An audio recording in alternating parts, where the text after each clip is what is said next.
Hello everyone, তো গত 5টা ভিডিও কিন্তু আমার বিয়ে নিয়েছিল। তো আজকে ভিডিও পর্যন্ত কিন্তু বিয়ের ভিডিও সমাপ্ত হচ্ছে।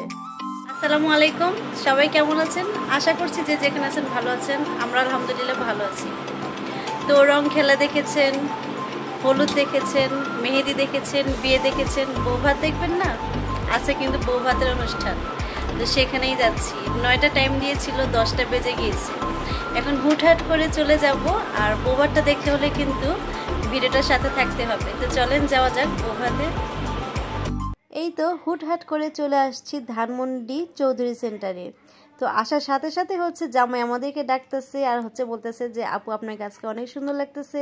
তো যাই হোক, এখন হচ্ছে জামাইয়ের বউর সাথে হচ্ছে আমরা মামে দুজন দুই পাশে বসেই একটুখানি ফটোশ্যুট করব, আর তারপর হচ্ছে খাওয়ার জন্য চলে যাব। তো আমাদের আসাটা কিন্তু একটু লেট হয়ে গিয়েছিল। তো এসে দেখি সেন্টারে মানে বরপক্ষের সব মেহমানই প্রায় চলে গিয়েছে, আর আমাদের বাসায় যেগুলি মেহমান ছিল সবাই এসে হচ্ছে খাওয়ার জন্য বসে গিয়েছে। তো আমার আজকে একটু লেট হয়ে গিয়েছে, তো এখন হচ্ছে খাওয়ার জন্য বসে গিয়েছি। আর খাবারে ছিল হচ্ছে সাদা পোলাও, ভেজিটেবল রোস্ট, টিকিয়া, গরুর মাংস, জর্দা আর হচ্ছে কোক, সাথে তো পানি আছেই। হ্যাঁ, সালাদও ছিল। তো খাবারটা কিন্তু খুবই মজা হয়েছিল, খুবই শান্তির একটা খাবার হয়েছিল, আমার কাছে খুবই ভালো লাগছে। আর যেহেতু অনেক লেট করে আসছি, বাসায়ও রেডি হয়েছি, কোনো কিছু খাওয়ার সময় পাইনি, তো আলহামদুলিল্লাহ আমার কাছে খাবারটা খুবই মজা লেগেছে। তো এখন আমাদের খাওয়া শেষ হতে হতে জামাইয়ের বউ চলে আসে, যেহেতু সব মেহমান অলমোস্ট চলে গিয়েছে। তো বউয়ের বাড়ির কয়েকটা মেহমানই ছিল, আর হচ্ছে জামাইদের ফ্যামিলিরা ছিল। তো এখন বউয়ার জামাইয়ের সাথে আরও কয়েকজন আমাদের লোকজন ছিল, ওরাও বসে গিয়েছে। তো মাশাল্লাহ আজকে কিন্তু বউকে জামাইকে খুবই সুন্দর লাগতেছে। আর বউ কিন্তু দুপুর 3টার দিকে হচ্ছে রেডি হয়ে পার্লার থেকে বের হয়ে গিয়েছিল, কারণ ওরা হচ্ছে আউটডোর শ্যুট করবে আজকে। তো ও যে এত দুপুরবেলা সেজেছে, ওর সাজটা মাশাল্লাহ রাতে এত রাত পর্যন্ত কিন্তু খুবই সুন্দর ছিল। মানে কোনো অংশে কোনো কিছুতেই বোঝা যাচ্ছিল না যে ও এত তাড়াতাড়ি হচ্ছে সেজে হচ্ছে এই অনুষ্ঠানটা অ্যাটেন্ড করতেছে। তারপরে বাহিরে তো রোদ ছিলই, আলহামদুলিল্লাহ ওর সাজে কোনো সমস্যা হয়নি।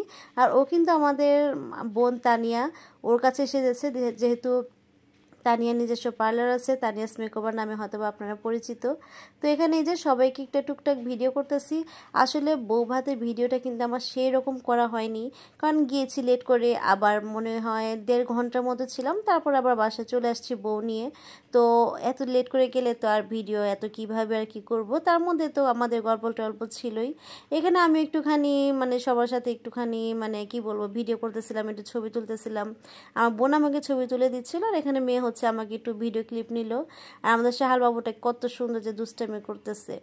তো যাই হোক, ইভেন্টটা কিন্তু খুবই সুন্দর ছিল। আজকে বৌভাতের অনুষ্ঠান পর্যন্ত কিন্তু আমার বিয়ের ভিডিও সমাপ্তি হচ্ছে এই বৌভাতের অনুষ্ঠান দিয়েই। তারপর থেকে কি আর আমাদের হচ্ছে আমার প্রত্যেক দিনের লাইফস্টাইলের ভিডিও হয়তো বা আমার চ্যানেলে আপলোড হবে। আর এখানে এই যে আমার আমার চাচু সব ভাইদের ফ্রেন্ডদের সাথে একটু ভিডিও করছে, ছবি তুলেছে। আর এখানে আমরা সব ভাই বোনের ছবি তুললাম বউয়ের সাথে। আর আমার কাজ তো হচ্ছে শুধু ভিডিও করা, আর সবার কাজ হচ্ছে ছবি তোলা। এখানে 2 বোন ফটোশ্যুট করতেছিলাম। তো আজকের অনুষ্ঠানটা কিন্তু এখানে শেষ হচ্ছে। তারপরে এই যে আমাদের কিছু ভালো ভালো মুহূর্ত আপনাদের সাথে একটু শেয়ার করলাম। তো আজকে ভিডিওটা এই পর্যন্তই ছিল, বৌভাতের ভিডিওটা। সবাইকে আল্লাহ হাফেজ। আজকে এখানে বিদায় নিচ্ছি, দেখা হচ্ছে নতুন কোনো ভিডিওতে। আল্লাহ হাফেজ।